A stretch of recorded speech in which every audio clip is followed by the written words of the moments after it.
Vous êtes nombreux à nous suivre sur les médias leaders, auditeurs et auditrices de Watt FM sur la fréquence 100.7, téléspectateurs et téléspectatrices de True TV au numéro 254 du bouquet Canal+, et sur la fréquence TNT du multiplex.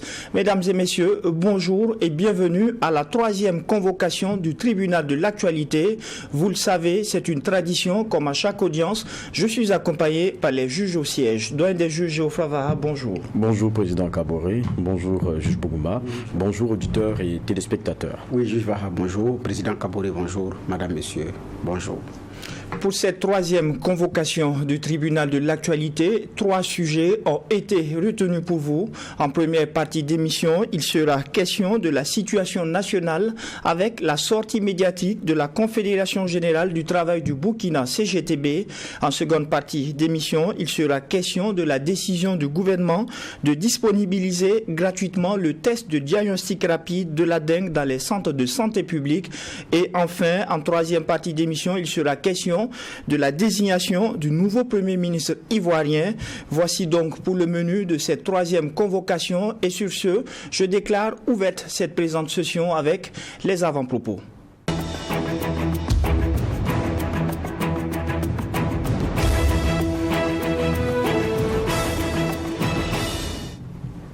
Juge Geoffroy Vaha, qu'est-ce qui retient votre attention pour la présente convocation ? Oui, merci Président.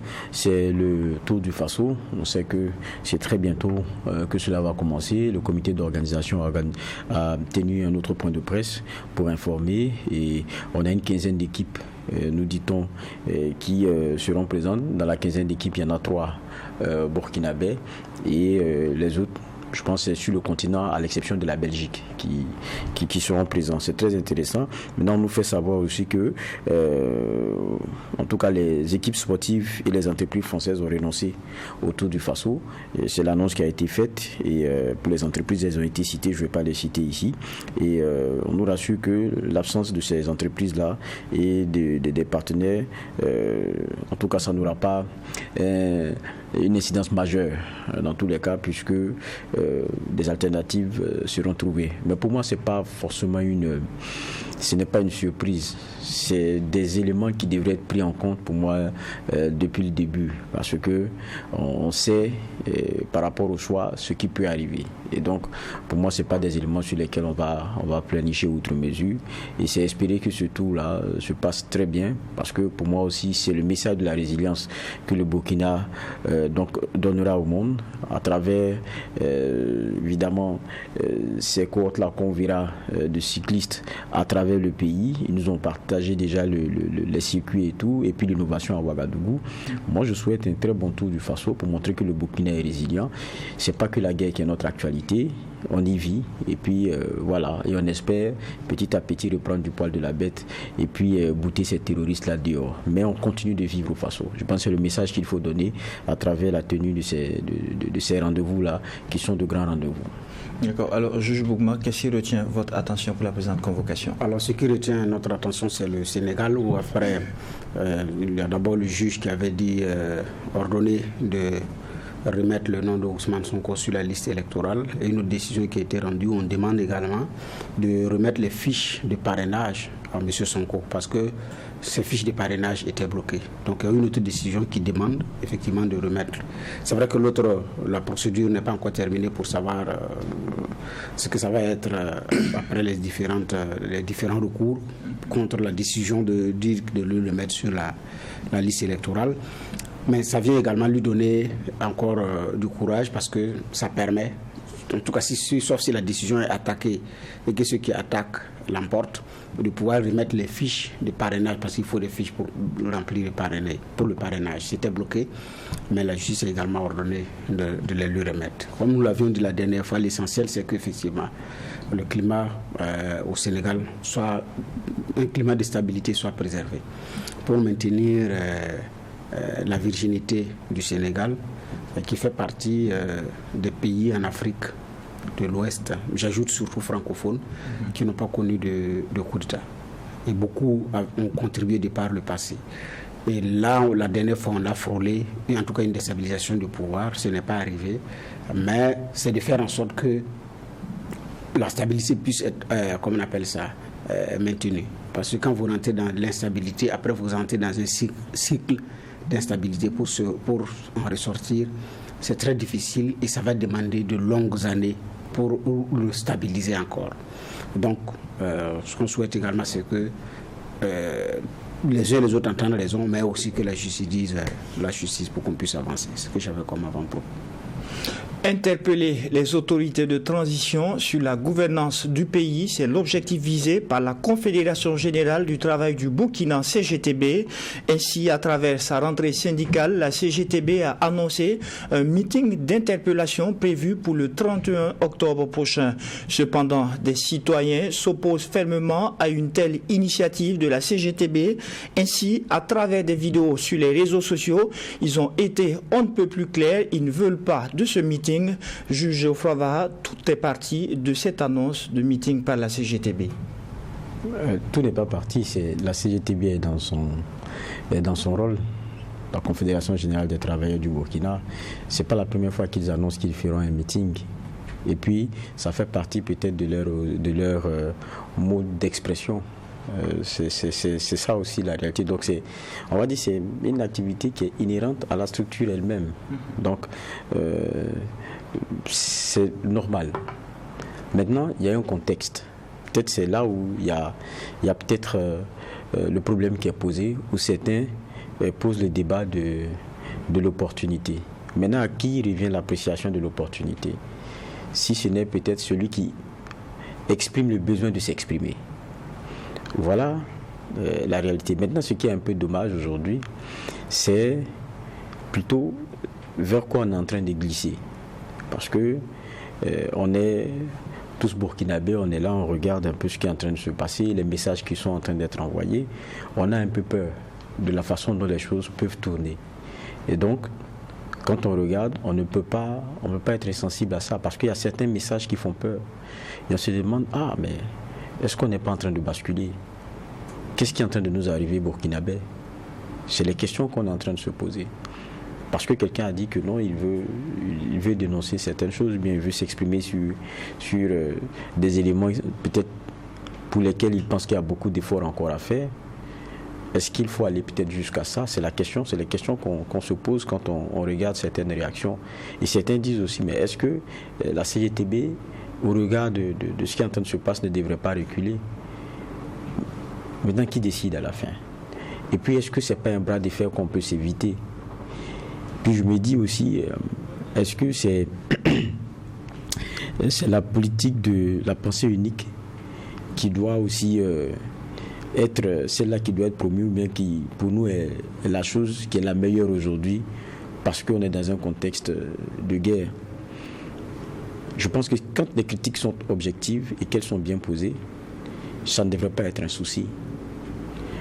J'écoutais encore agréablement le mot à dire quand je venais, certains qui très souvent soutiennent des actions de la transition, vous les retrouvez aussi à critiquer certaines actions de la transition.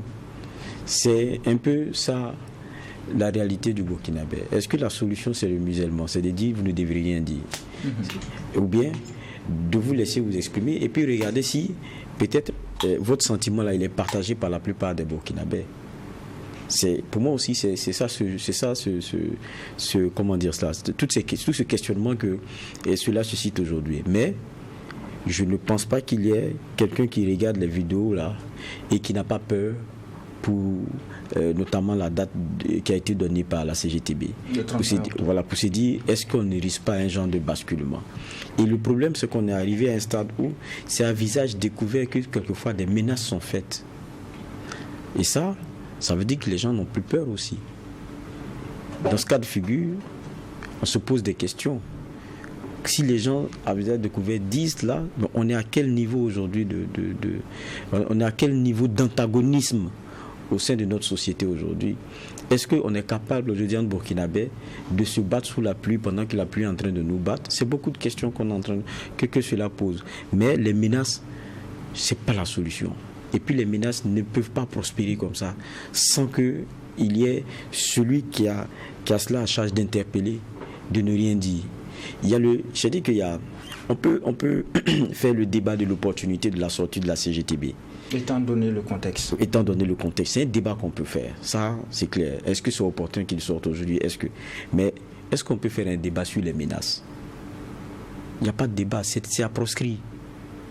Je pense que c'est ça. C'est ça pour moi le problème aujourd'hui. Est-ce que c'est l'image qu'on veut donner aujourd'hui du Burkinabé? C'est la question que moi je me pose. Donc du coup, en tout cas ça, quand on regarde tout ça, ça fait peur. Ça, il faut le dire de façon claire. Ça fait vraiment peur. Et pour ceux qui vont peut-être marcher, si ceux qui vont aller là-bas, si ça va vraiment se tenir, et pour ce qui pourrait advenir, ça sera dommage pour le Burkinabé, parce qu'on aura donné une autre image de nous à la face du monde. Et ça sera triste. Et pour moi, quand je regarde, c'est vraiment l'inquiétude que j'ai. C'est que la peur que cela propage. Alors, juge Bougma, est-ce que vous partagez la même inquiétude que le juge Vaha? La CGTB qui fait un diagnostic peu reluisant en termes d'un certain nombre de facteurs de la gouvernance du régime de transition, qui annonce une marche, un meeting plutôt, et des citoyens s'opposent fermement à ce meeting. Il y a d'abord des choses à situer dans leur contexte. Observons que c'est la date du 31 octobre. C'est une date qui fait partie désormais de notre histoire politique commune. Parce que c'est la date officielle du départ du président Blaise Compaoré du pouvoir à l'issue de l'insurrection populaire. C'est la date de signature de sa lettre de démission avant de bouger. Et donc c'est cette date-là qui a consacré la fin du règne de Blaise Compaoré après l'assassinat de Thomas Sankara. Donc c'est une date qui est très symbolique et qui est pleine de sens. L'autre élément de ce contexte, justement, c'est que après l'insurrection populaire, les insurgés bontins étaient occupés à autre chose. Ceux qui sont dans les partis politiques se disputaient pour prendre le pouvoir et le conserver. Ceux qui étaient dans les organisations de la société civile étaient tiraillés entre ceux qui voudraient effectivement se rallier au prince du moment et ceux qui disent qu'il faut faire la veille pour pouvoir dénoncer et continuer, et ceux également qui estiment que nous sommes de la société civile, on a fait notre part de boulot, nous sommes dans le privé, on a des entreprises qui tournent, soit certains ont besoin d'être nommés, soit certains ont besoin que leurs entreprises également puissent tourner, parce qu'après effectivement, elles avaient fait tout ça, il y a un minimum, parce qu'il y a le quotidien qu'il faut assurer, il y a des enfants qu'il faut scolariser, et il y a des charges à régler. Donc ces insurgés étaient également partagés. Donc il y avait plus ces guerres de légitimité qui se faisaient. C'est dans ça qu'on attend qu'il y a une structure, la CDIP, qui est née pour la préservation des acquis de l'insurrection. Vous regardez les profils et vous regardez ceux qui ont porté l'insurrection populaire. Pour ceux qui connaissent très bien l'histoire politique du Burkina Faso, dans sa facette, dans la face pile de la médaille et dans l'autre face de la médaille, savent effectivement de quoi je parle. Donc ça a commencé comme ça. Et à un moment donné, pour la commémoration, je pense que les insurgés étaient occupés à autre chose. Donc c'est d'autres nouvelles forces qui ont surgi et dont certains ne croyaient même pas que l'insurrection allait être possible, ne croyaient pas que Blaise allait tomber. Puisque au matin du 30, certains avaient dit que ce n'est pas possible parce que les conditions objectives et subjectives ne sont pas réunies pour que la rue ait raison du président Blaise Compaoré. Et donc, l'on se rappelle également que, c'est surtout le contexte que je situe, qu'en son temps, le président Zéphirin Diabré de l'UPC, qui était le chef de file de l'opposition politique, avait mené une démarche au sein des centrales syndicales pour aller demander de venir se joindre à l'opposition pour faire barrage à la modification de l'article 37 parce que l'initiative comporte des lendemains qui ne sont pas meilleurs pour le Burkina. La réponse a été sèche. Nous ne voulons pas d'alternance, nous voulons une alternative. Maintenant, si Blaise Compaoré parle, quelle pourrait être l'alternative pour le Burkina? Bon, entre alternance voulue par l'opposition et alternative voulue par les partenaires sociaux, comme ils les appellent, qu'est-ce qu'il faut faire? Donc on est resté encore dans ce tiraillement de concepts, et puis bon voilà, l'insurrection est arrivée.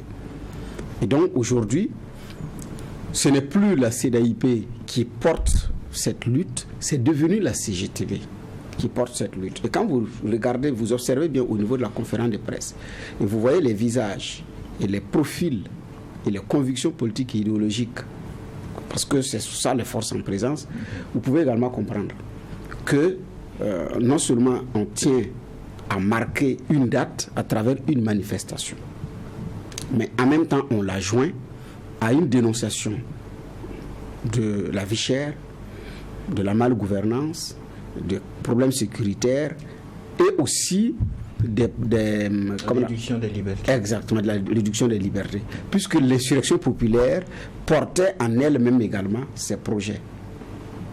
Ce n'est ni plus ni moins que ça que l'insurrection a porté. En plus, naturellement, la question de la modification de l'article 37 n'a été que l'élément déclencheur. Mais l'insurrection portait en elle-même toutes ces récriminations.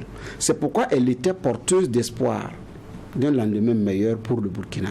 Malheureusement, juste après l'insurrection, les forces qui ont porté l'insurrection ne se sont pas assumées conséquemment. Elles ont appelé l'armée de venir prendre.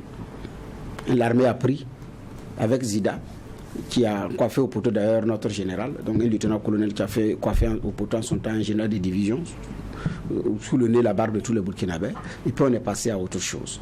La transition est finie. Ceux qui sont arrivés, d'abord, quand ceux qui sont arrivés, ils n'ont même pas pu, les forces n'ont pas pu trouver un candidat unique de l'ancienne opposition qui a chassé Blaise. Dès qu'elle arrive, dès que ceux qui ont été élus ont commencé à exercer le pouvoir, ils ont commencé à se tirailler. Ils ne veulent même pas ouvrir pour que les autres viennent. Les autres aussi ont dit, nous aussi on attend qu'on nous appelle. Finalement, de tiraillement en tiraillement, qui va préserver les acquis de l'insurrection populaire? Ils sont tous tombés le 24 janvier. Et il y a donc le contexte de cette date. Donc le contexte, oui, donc il y a de nouvelles forces qui se... Donc quand vous laissez un espace, il y a des gens qui prennent. Maintenant, pour revenir à votre question, la CGTB, par essence et par nature, est dans son droit de pouvoir sortir et dire ça va ou ça ne va pas, c'est sa liberté. Les libertés ont été consacrées par la Constitution qui a été rétablie après le coup d'État. Je reste sur ma posture dès les premières heures du coup d'État. Il fallait assumer, dire qu'on n'a même pas de constitution, tout le monde sait à quoi s'en tenir. Mais vous avez rétabli la constitution avec les libertés. Ça ressemble à ce qu'un ancien président du Burkinabé avait lancé au syndicat. Je vous reconnais le droit de grève, mais gare à celui qui va s'en servir. Ça avait été lancé au Burkina. On est à peu près dans le même contexte. Donc je vous reconnais la liberté de manifester, mais gare à celui qui va s'en servir. Sauf qu'ici, ce n'est pas un président de la République qui prononce. L'acteur de mise en garde change. C'est la rue. C'est la rue qui s'oppose. Que le chef de l'État appelle la jeunesse consciente. Qui s'organise en veille. Et il a même dit que ce n'est pas des OSC. Donc comme si ce n'était pas des structures formelles, mais ces gens qui, pris par l'amour de la patrie, veillent au grain et ne veulent pas que quelque chose touche à la transition du Burkina Faso, et à son capitaine et à son président, qu'ils appellent camarade capitaine Ibrahim Traoré. Donc l'acteur qui menace de ne pas utiliser la liberté change. Et les messages sont clairs. S'il y a une seule marche, c'est à sens unique. C'est pour soutenir la transition et son président. Mais ce n'est pas pour un autre son de cloche. Au contraire. Si ce message venait de qui de droit, de là-haut, je pense que ça n'aura pas le même impact. Donc, et là, on est parti pour des incertitudes. Mais ça craint.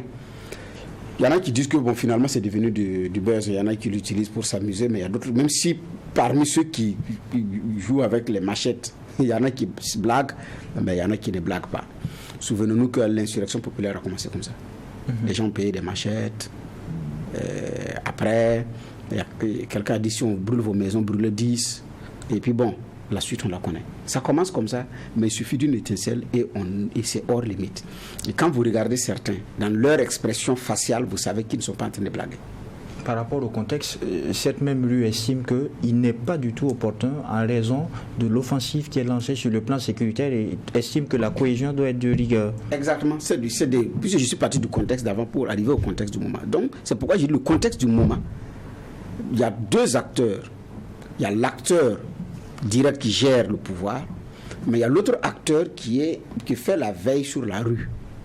Et aujourd'hui, celui qui dit que la liberté a des limites et il ne faut pas vous en servir comme vous voulez, ce n'est pas l'acteur qui gère le pouvoir, c'est celui qui est à côté de la rue, qui fait la veille, qui dit qu'il accompagne et qu'il protège.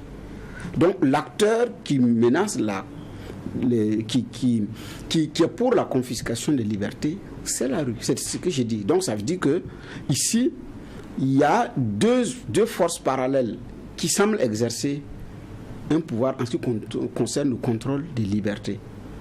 Et donc, qui disent à certaines personnalités de savoir se conduire. On l'a vu avec le DG Sonavel.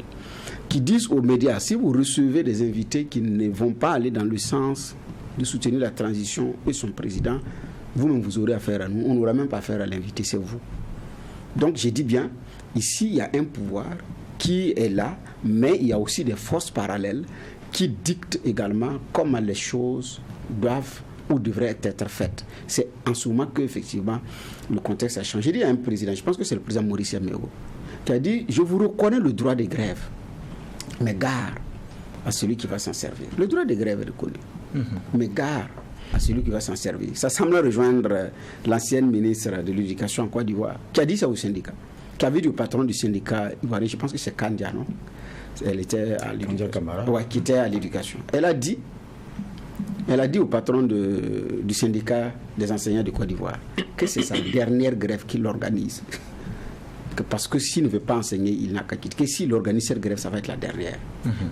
C'est reconnu, la grève est reconnue. Mais on vous dit, ne l'utilisez pas. C'est pourquoi j'ai dit, comme nous sommes dans un État, il appartient à celui qui est détenteur de la police publique de déterminer ce que nous devons ou ne devons pas faire pour qu'on puisse avancer. Mais si on s'amuse, parce que vous n'avez pas tous les profils des gens, vous n'avez pas les profils politiques, les convictions idéologiques qui se cachent derrière, vous ne savez pas qui est capable de quoi, qui veut faire quoi, qui veut faire quoi. Souvenez-nous qu'en 2014, il y a eu des incendies de domicile que nous avons tous déplorés. Des incendies de biens privés et publics que nous avons tous déplorés. Mais quand certains parlent, ils font référence à ces dates-là. Qui sont... Donc, j'ai dit, l'État devrait pouvoir, de mon point de vue, s'assumer conséquemment. Vous faites le choix et puis on assume ensemble. D'accord. Quand on regarde un peu le rappel historique fait par le juge Bernard Bougma, on se rend un peu compte que la date du 31 octobre n'est pas un peu fortuite, choisie par la CGTB pour le meeting. Aujourd'hui, on s'attendait au moins à une sortie officielle. Est-ce que vous comprenez ce mutisme de la part du gouvernement ? Je pense que la situation est suffisamment grave et ils doivent sortir. Ça, je pense qu'ils n'ont pas le choix. Parce qu'imaginez qu'on ait le pire, la date, c'est plutôt ce silence-là qui deviendra un genre de vacarme assourdissant parce qu'on n'aura pas compris pourquoi est-ce que face à un élément qui pourrait être évitable et un mur dans lequel on est en train de partir, rien n'aura été fait. Donc je pense qu'ils vont sortir. Parce qu'ils doivent sortir. Il y a des choses on ne peut pas accepter que ça arrive. C'est vraiment ça que je pense. Et si il y a des discussions à mener pour apaiser, il faut le faire. Je crois que ça aussi, c'est très important. Maintenant, à l'intérieur, vous savez, il y a la date, mais il y a les dénonciations aussi de la CGTB, c'est-à-dire la gouvernance de la transition, sur certains pans. Et même aussi les questions de vie chère. Mais quand vous écoutez aussi certains, vous savez, on est tous aussi au Burkina, on voit un peu ce qui s'est passé il n'y a pas longtemps. Quand on a dit effort de guerre, certains, ils se rappellent que les syndicats là n'ont pas voulu qu'on touche au salaire du fonctionnaire. Mais la transition, les autorités ont eu leur comment on appelle ça, ont eu leurs objectifs atteints en contournant. Et cela, c'est la consommation de façon directe. Le produit même qui a été impacté, donc tout le monde a subi le coup. Donc pour certains, vous avez refusé de faire l'effort. Aujourd'hui, c'est vous encore qui venez critiquer. Donc c'est un peu caricaturé on va dire les postures d'aujourd'hui. Donc ça devient des antagonismes tellement forts.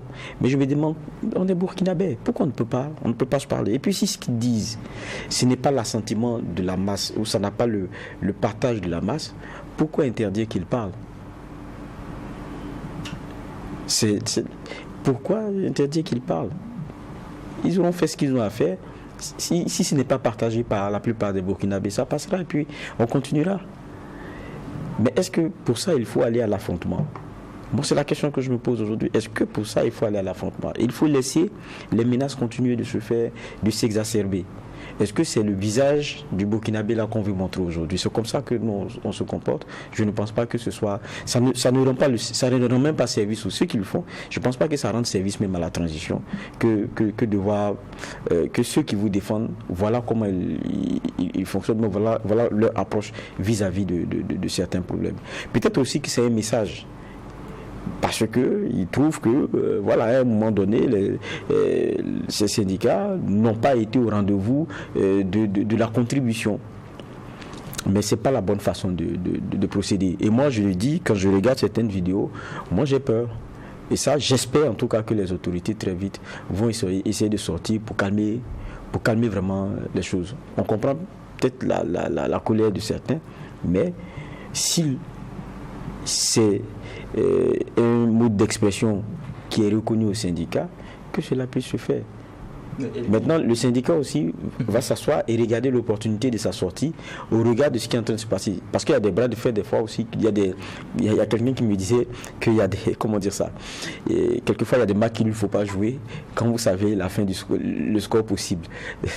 Quelquefois, il y a des forfaits qui sont plus honorables que des scores à la fin. Je dis ça, c'est un peu comme un genre de boutade, mais pour dire que il faut éviter qu'on en arrive à des dérives à cette date-là.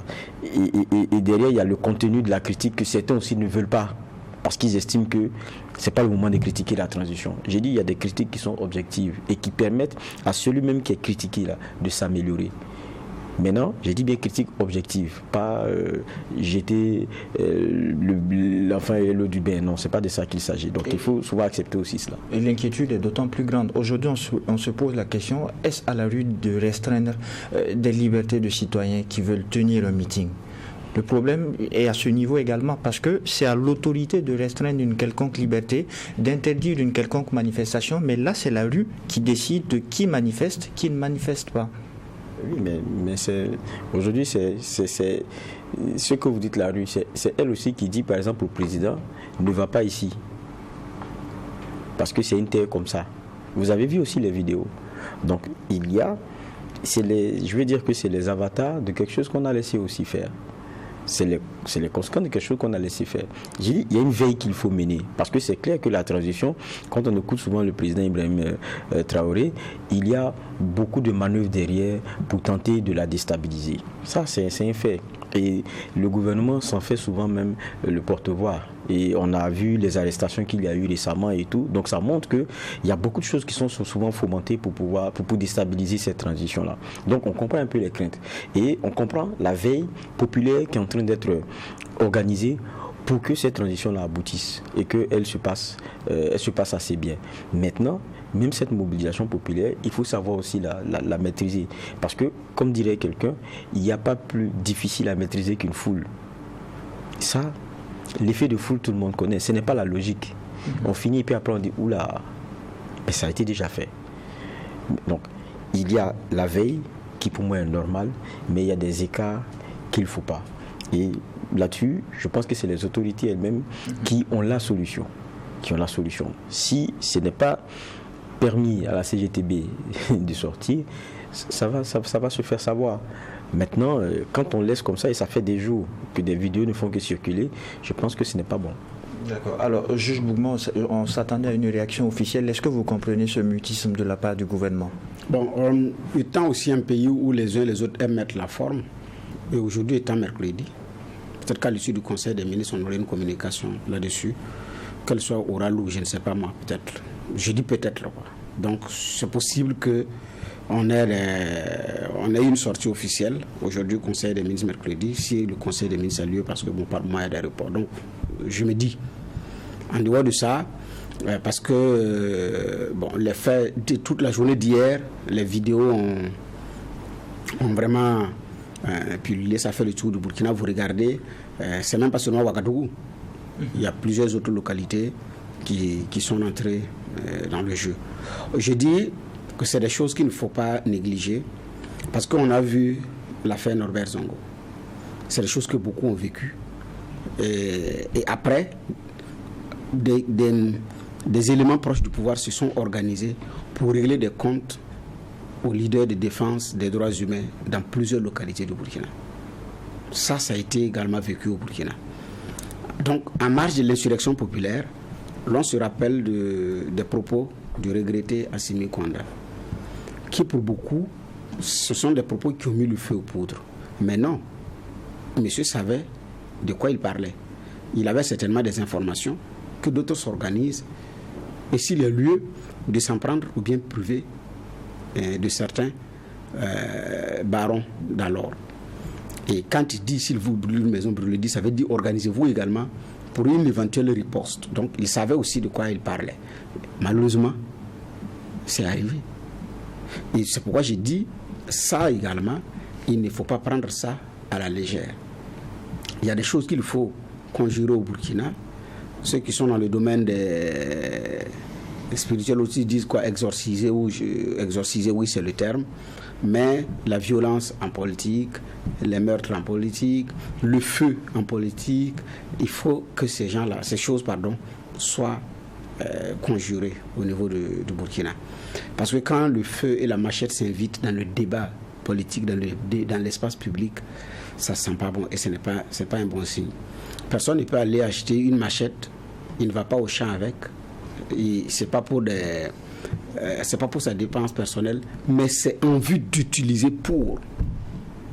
C'est extrêmement grave. Voilà. Alors que la pensée, comme la parole, elles sont créatrices. Elles créent. Et comme vous l'avez payé pour, vous risquez d'avoir son usage.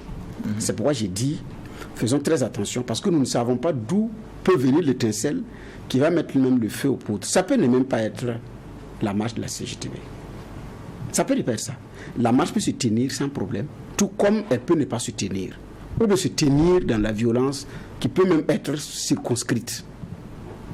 Tout est possible. Tout comme l'étincelle peut venir d'ailleurs, avec l'usage des mêmes outils.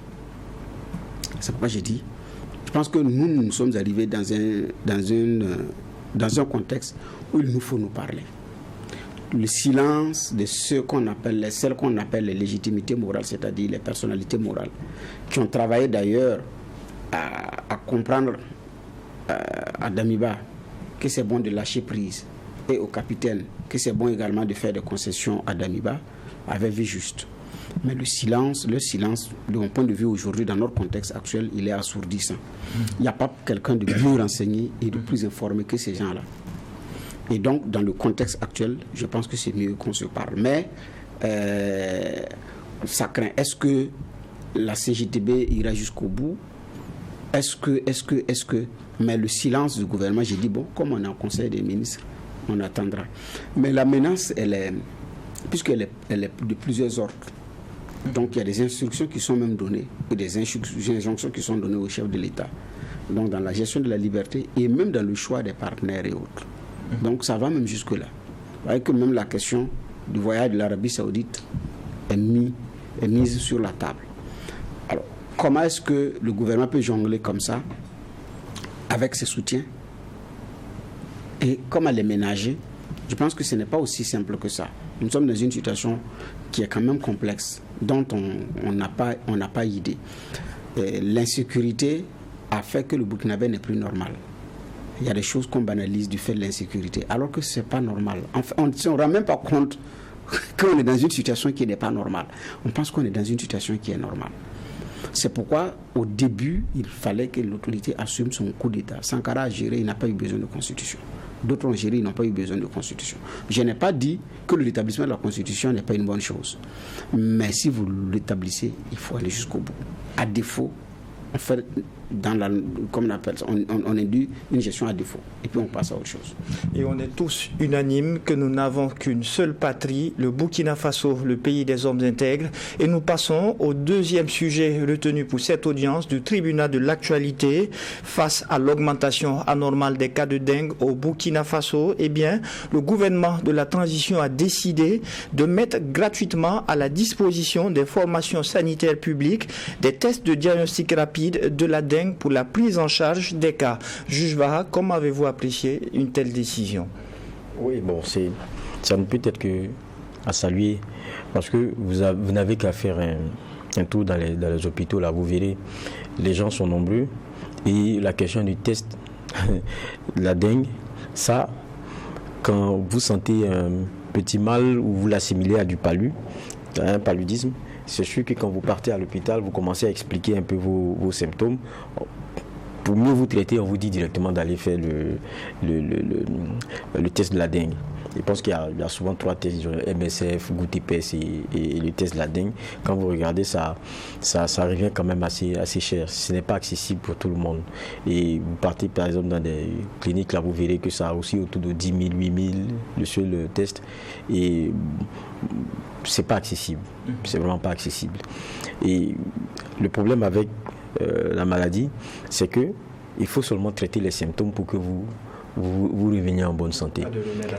Voilà, il faut traiter les symptômes.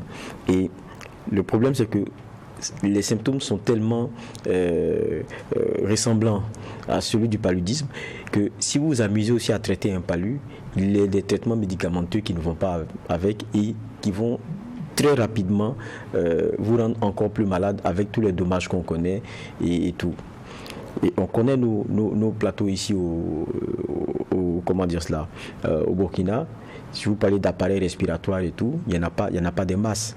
Et si pour une épidémie pareille qui, lorsqu'on se retrouve dans une situation d'aggravation, emmène les gens vers ces blocs-là, alors qu'on sait qu'on n'en a pas assez, je pense que le minimum, c'est de permettre très rapidement de stopper l'automédication et ses conséquences en permettant aux gens facilement d'aller faire le test. Et lorsqu'il sait que c'est la dengue, évidemment, il sera pris en charge puisque c'est un médecin qui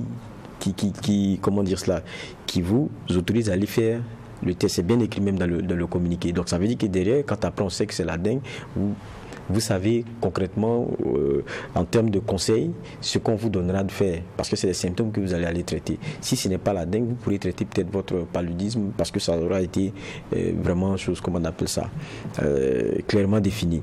Donc pour moi, ça, c'est très important, parce que c'est l'automédication là qui met les gens dans des problèmes. Et souvent, la personne soupçonne même que c'est la dengue, mais quand il regarde le prix du test là, il dit mon ami, il faut laisser, je vais prendre mes petits produits là, ça va passer. Et c'est d'en prendre les petits produits là que quelques jours après c'est fini. Et ça va très vite. Combien de personnes aujourd'hui n'ont pas un ami, un frère qui est parti du fait de la dengue? Je me rappelle que le comité national de gestion des épidémies là, avait fait un point, c'était il y a plusieurs semaines maintenant. Ils ont dit, et ça avait déjà interpellé beaucoup, entre le 28 août et le 3 septembre, on était à plus de 1100 cas suspects dans la région des Hauts-Bassins avec plus de 300 cas, en tout cas un peu concret, 6 décès, si ma mémoire est bonne. Et puis, quand on prenait la région du centre, c'était un peu plus de 700 cas suspects, je pense. Et on était déjà c'est-à-dire pour une semaine, on était déjà à 2 décès ou quelque chose comme ça. Donc, ça allait vite. Et pour vous ajouter, à la date du 16 octobre, on était à environ plus de 110 décès pour la ville de Bobo-Dioulasso. Et ça va très vite. Donc, ça fait peur. Ça fait vraiment peur et je pense que c'est à saluer la décision qui a été prise. Au moins, ça soulage. Vous partez, vous savez que vous n'avez pas la dengue, vous savez comment vous allez vous traiter. Mais tant que c'était payant là, c'est ça qui posait problème aux gens. Alors, Juge Bougma, le gouvernement de transition vole le secours des populations. Il met à la disposition des centres de formation publique, le TDR. Ouais, mais vous dites que vole le secours comme si ce n'était pas dans son rôle. C'était comme si... Sauf qu'on a longtemps... C'est un état... La maladie a commencé, on a longtemps attendu une telle décision. Les TDR étaient passés de 8 000 à pratiquement 10 000 francs dans les officines pharmaceutiques. Oui, tout à fait. C'est d'abord son rôle légalien. Donc, pour dire vrai, il faut féliciter la prise de la décision. Il le fallait, parce qu'effectivement, ceux qui pourraient sous le... Vous regardez les niveaux... ceux qui souffrent là, ça n'épargne personne, que ce soit ceux de la haute classe ou ceux vraiment qui sont dans des conditions très difficiles. Et c'est surtout eux, parce qu'il y en a rapidement, il prend le bulletin, il court rapidement, il part dans un laboratoire privé et en 1 heure ou 2 max, il a ses résultats. Il y en a qui oublient même que les structures étatiques ont des laboratoires qui offrent des services pour les examens. Et donc, voilà. Mais il y en a, c'est très difficile. Surtout quand vous êtes admis dans un centre public, c'est très difficile.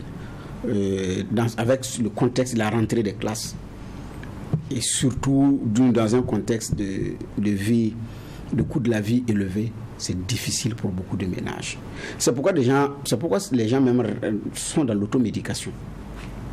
Et il y a une espèce de feuille d'arbre qui risque de disparaître ces derniers temps. C'est très demandé.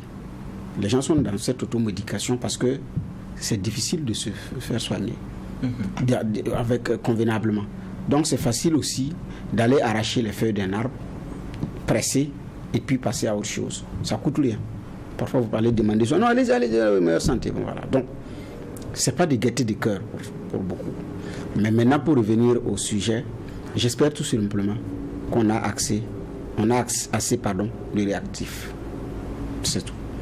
On a assez de tests pour pouvoir le faire. Parce que la demande étant élevée, c'est sûr que au niveau des services publics, ça va déborder. Égard à vous, si vous dites qu'il n'y a pas de tests. Égard à vous, si. Donc, j'espère que des mesures ont été prises pour diligenter, pour mettre à disposition des agents de santé les tests, donc les tests pour pouvoir le faire. Sinon, ça va être un autre problème. Déjà qu'il y avait un problème de disponibilité dans certains centres de santé publics. Je dis bien public. Et donc, j'ai dit encore et j'insiste que l'autre paire de manches, c'est la disponibilité. Parce qu'on l'a vu avec la gratuité des femmes enceintes et des enfants de 0 à 5 ans qu'on appelait les enfants de roc. On l'a vu. À un moment donné, c'était compliqué parce qu'il n'y a pas de produit. On vous donne 2 plaquettes, le reste débrouillez-vous dehors. Et donc, il ne faudrait pas aussi que les agents de santé soient pris à partie parce qu'il n'y a pas de tests. On dit qu'il n'y a pas de tests et puis ça devient effectivement un problème. Surtout que certains, quand ils arrivent dans un service public, ils parlent comme si le PUH de Burkina lui appartient. Bon, il y en a qui ne sont pas simples aussi dans les services publics en termes de rendre service à quelqu'un, comme si vous êtes venu négocier le service alors qu'il est là pour vous rendre service. Mais il y a des usagers aussi qui ne sont pas simples. Donc, il ne faudrait pas qu'en voulant régler un problème, on crée davantage d'autres problèmes. Mettez à la disposition des agents de santé les tests rapides pour pouvoir le faire, pour le bien-être de la population. Mais la mesure, elle est à saluer. D'accord. Alors, on termine avec vous, juge Barrage, sur le sujet. On sait que l'un des facteurs qui favorise le moustique responsable de cette maladie, c'est aussi le milieu de vie. Est-ce que ce n'est pas le moment d'appeler nos auditeurs et téléspectateurs à assainir leur milieu de vie? Si on a, je pense que même au tribunal, si on a abordé la question, et puis les spécialistes nous ont dit les nids et les niches qui sont les grands vecteurs, puisque les moustiques, c'est dans les pneus à côté, c'est les retenues d'eau ou les récipients dans lesquels on a de l'eau qui est sale et depuis c'est là. Donc il y a eu cette sensibilisation là. Je pense que ça ne coûte pas grand chose. Souvent notre problème, ça vient des petits gestes qu'on se refuse. Souvent assainir le milieu dans lequel on est. Ça ne coûte rien aujourd'hui de regarder à côté les pneus qui sont là, aller les jeter très loin. Très loin. Les canaries ou quoi, les petits trucs cassés qu'on a, c'est posé depuis quand il pleut. Quand la saison n'est plus finie, il y a toujours un peu d'eau qui reste. Et là, c'est des nids de moustiques. Et ça, je pense qu'actuellement, en matière de sensibilisation, il faut reconnaître qu'il y a beaucoup qui est fait. Et on parlait même de, comment ils appellent cela, les pulvérisations spatiales qui sont en train d'être faites et tout, en certains lieux. Je pense qu'il y a la conscience vraiment de la dangerosité de cette dingue-là. Et je le rappelle encore, on n'a pas besoin d'enseigner ça à quelqu'un. Beaucoup de Burkinabés ont toujours un proche, en tout cas qui en a vraiment souffert. Et ils savent que ce n'est pas simple.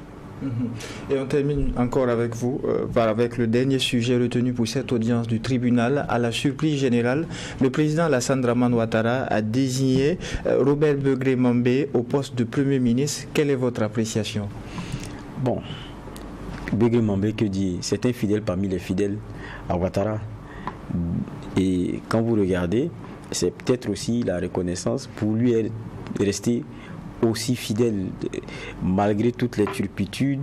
Et puis, vous savez, quoi qu'on dise, Alassane c'est quelqu'un qui a fait le jeu d'alliance pendant longtemps. Et dans ce jeu d'alliance, Begré est resté à côté. Et il a même lâché son camp, on va dire comme ça. Peut-être que aujourd'hui, il a le juste retour pour son engagement et tout. Maintenant, même la question de fond, quand vous regardez aussi son gouvernement et tout, vous posez maintenant beaucoup de questions. Parce que c'est un peu du out Patrick Achi et puis ministre des Sports.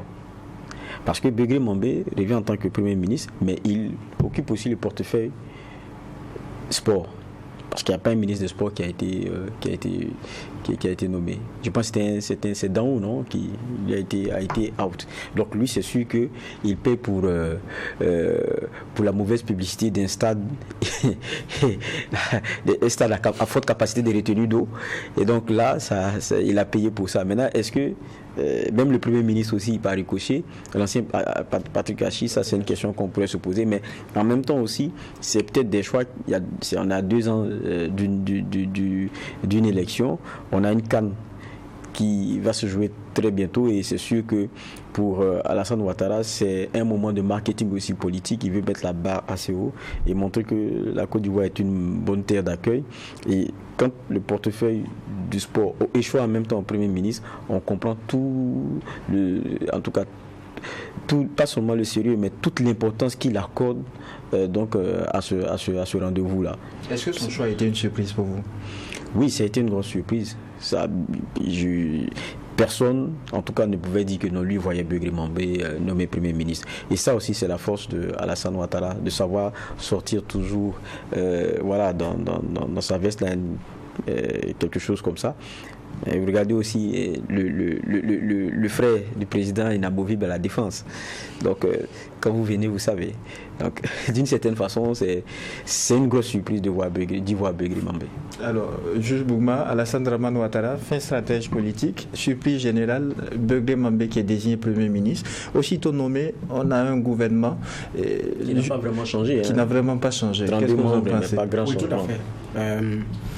C'est là où je disais, Alassane, sur le plan politique, c'est un autre. Vous en avez fait un avant-propos. Ouais, c'est pratiquement une école. Voilà quelqu'un qui n'a pas fait la féance, les mouvements de gauche, qui bouscule, des industries et tout, mais qui arrive à déjouer tous les pronostics et à maintenir et à tenir dans des difficultés énormes. Il faut le reconnaître qu'il a de l'avance sur ses adversaires. Et là, il a prouvé. La nomination de Begré aussi, c'est le couronnement de ce monsieur-là, qui est beaucoup plus dans les infrastructures. C'est d'ailleurs son profil de formation et qui a conduit plusieurs champs dans le domaine des infrastructures au niveau de la ville d'Abidjan et qui lui a valu plusieurs distinctions d'ailleurs. Et qui est passé même par des cabinets ministériels en tant que directeur de cabinet et tout. Donc, qui a un vécu, qui a un parcours, mais qui en termes de fidélité à Alassane aussi a toujours fait monter ce qu'il peut. Qui est aussi un élu local, député et maire en même temps. Donc, gouverneur du district d'Abidjan, c'est pas rien en termes d'expérience et tout. Et à 71 ans, donc après avoir fait tout ça, il y a aussi cette dose-là de sagesse. Maintenant, par rapport, effectivement, il n'a plus le sport, c'est sûr qu'il y a la CAN qui arrive. Il faut permettre au Premier ministre de pouvoir se consacrer à ça. Je pense que sa nomination, c'est d'ailleurs son premier chantier. C'est pour peut-être éviter de le nommer un ministre de sport. Réussir l'organisation.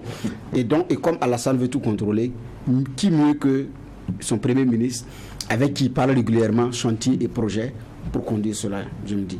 Il y a aussi ceux qui sont à des postes qui ne bougent pas, comme celle qui occupe le plan, Kandia, ce qui est l'une des fidèles parmi les fidèles, mais qui est une très bonne technicienne aussi, qui dans son domaine a pu tenir, celle qui s'occupe des questions de développement.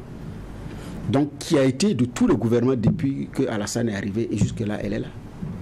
Et donc, un changement, pas forcément en profondeur, mais j'ai dit, ça déjoue les pronostics.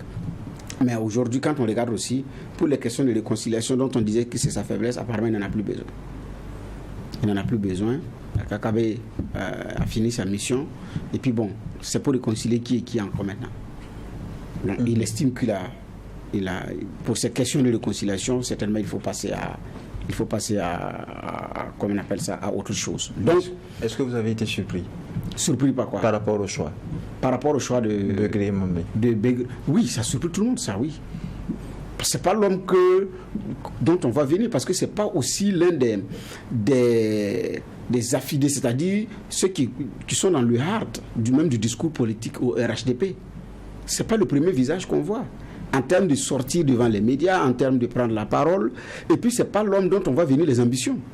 Alors que pour d'autres, les ambitions sont affichées et ont de fortes personnalités qui s'expriment et qui s'assument. On se dit c'est celui qui va mettre celui-là pour parler. Voilà. Donc ça déjoue tous les pronostics. En même temps, ça met tout le monde, ça dit à chacun de faire attention, parce que c'est moi qui assure la promotion. C'est moi qui suis le maître du jeu. Et ça, tous ceux qui ont fréquenté Alassane dans son cercle très très proche le savent. Mais ceux qui ont essayé l'ont payé cher. Qui ont pensé qu'à un moment donné, le vieux, c'est fini, l'ont payé cher. Donc là, ça surprend, j'ai dit, ça surprend tout le monde. C'est pas l'homme qu'on voit venir comme... parce que depuis qu'Alassane est venu, il n'a jamais été ministre. Et Begré n'a jamais été ministre. Directeur de cabinet, chef de département chantier, gouverneur de district d'Abidjan. C'est des postes techniques. Il a beaucoup plus été dans des postes techniques ou conseiller des ministres. Mais il n'a jamais été nommé ministre. Donc, à plus forte raison, venir comme Premier ministre. Alors que les autres premiers ministres qu'il a nommés, certains sont passés par ça. Bon, en dehors de Soro, naturellement, qui est passé par la rébellion, c'est différent. Tous les autres, vous voyez, sont... que ce soit les Achille, les Aoussou, les Duncan, c'est des gens qui avaient un long parcours d'expérience ministérielle. Certains même depuis Oufoué. Mais là, monsieur, il ne peut pas ne pas déjouer les pronostics. Et quand il a nommé aussi, les gens disent, quand il regarde, oui, il a le profil à l'emploi. Pour un Côte d'Ivoire, pour une Côte d'Ivoire qui est en chantier, pour la fidélité à Alassane, pour sa discrétion, parce que c'est quelqu'un également beaucoup plus discret, beaucoup plus contenu, même quand il prend la parole. Donc, ça met tout le monde d'accord. En termes de surprise, en tout cas, il a pris les gens de coup. 20 secondes de réaction pour vous. Kakabe qui quitte finalement le gouvernement, Kandia qui est indéboulonnable. Oui, mais Kandia Camara, est-ce qu'elle n'est pas partie au Sénat en tant que présidente? Non, elle a été nommée au plan. Ah, okay. C'est hier dans la liste, je pense qu'elle est restée au plan et au développement. Ah, d'accord. Mais quand on prend le cas de Kakabe, bon, je veux dire qu'il a été utile. Et puis bon, sûrement que la mission de la réconciliation pour Alassane Ouattara, il faut passer à autre chose. Bleu Goudé est rentré, Gbagbo Laurent continue ses points de presse et lance ses pics. Je confonds Kabaniale. C'est Kabaniale qui est toujours un des bonheurs. Voilà, parce que Kandia Camara, elle est allée au Sénat en tant que présidente. Et si je ne me trompe pas, c'est celui qui avait le portefeuille de ministre délégué, qui est maintenant le portefeuille titulaire. C'était avec Kakou, je pense. Voilà, je parlais de Niale Kaba. C'est pas de Kandia. Autant pour moi. Prévisible comme départ. Kakabe, je ne veux pas dire prévisible, mais je veux dire que la fonction a eu le temps des objectifs et je ne sais pas qu'est-ce qu'ils vont mettre encore dedans. Et puis, on est à 2 ans d'élection. Je ne pense pas que ce soit la réconciliation maintenant qui soit la priorité pour Alassane Ouattara. Il n'a encore rien dit sur la possibilité de pas la possibilité s'il candidate ou pas. Donc il y a tout ça à regarder. Point final pour cette 3e audience du tribunal de l'actualité. Merci juge Geoffroy Vaha pour les angles de regard et d'analyse. Merci juge Bernard Bougma pour les clés de lecture apportées à cette audience. Merci mesdames et messieurs pour votre constante fidélité à cette émission. Ici au tribunal de l'actualité, la rigueur d'une justice équitable s'applique sur tous les sujets enrôlés. Au revoir et à demain pour une autre convocation.